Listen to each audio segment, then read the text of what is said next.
All right, so people ask me all the time, what do you mean liquid measurement? What do you mean dry measurement? And I'm going to explain why the way you measure is just as important as measuring, especially when it comes to baking. And people know me. I'm not a real fan of baking. It's not that I don't like baking, but I figure there are two types of people in this world. There are cooks and there are bakers, and I'm not in the baking department. If I was, I would be bigger than this house. That's a guarantee. So it's not that I don't like to bake. I just don't need to be eating what is being baked, if you know what I'm saying. All right, so that's enough of the baking thing. But there are people who bake. Okay, so how do you decide, how do you do the measurement? And baking, again, is one of those things that precise measurements are important. If you're not doing it correctly and you're just kind of, throwing it here and there and just winging it, you're probably going to have a less than stellar product at the very end of it. So I'm going to show you right now. This is a liquid measurement cup. You never, ever, ever use it for measuring dry ingredients. No, don't use it. Okay, you got that? Don't use this for dry measuring. Then a lot of people are liking these. These are little scoops. Look how convenient they are. That's 1 cup on one side and a tablespoon on the other. You got the whole thing going on here, right? Now that seems like a good idea, and for some things it'll work, but for flour, don't use it. Now you're thinking, what on earth? Let me show you. When we're measuring things, you don't dip in and go like this, okay? This is what a lot of people think you do.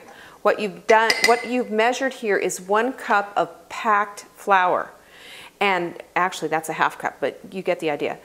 You packed in the flour, you've gotten rid of the air, and you really have a little bit more than a half cup. And again, the precision is gone. So this is how it's done. You spoon it into your dry measuring cup. Spoon.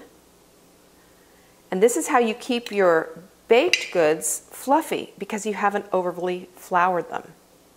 Okay?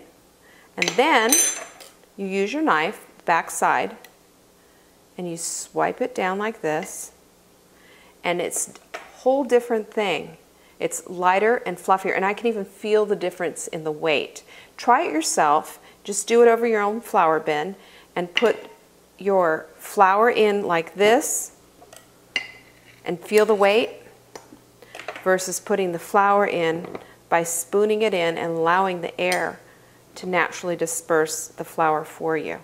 Okay? It's real simple. It'll take you for a half cup, about 3 shots at it. And don't worry about getting it done well. And then look, right over the top like that. That's all you have to do. Simple. So, to recap, these are your dry measuring cups. Use these. This is your liquid measuring cup. Use this for liquid only. Use this for dry measuring. And when you're using something like flour, all you need to remember is use a spoon, put it over the top, use a knife once to swipe it off, don't pack it. The only time you want to pack a dry ingredient,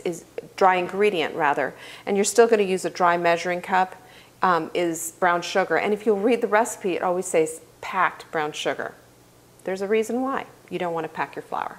And that is how you do liquid and dry measurements correctly. Ta-da!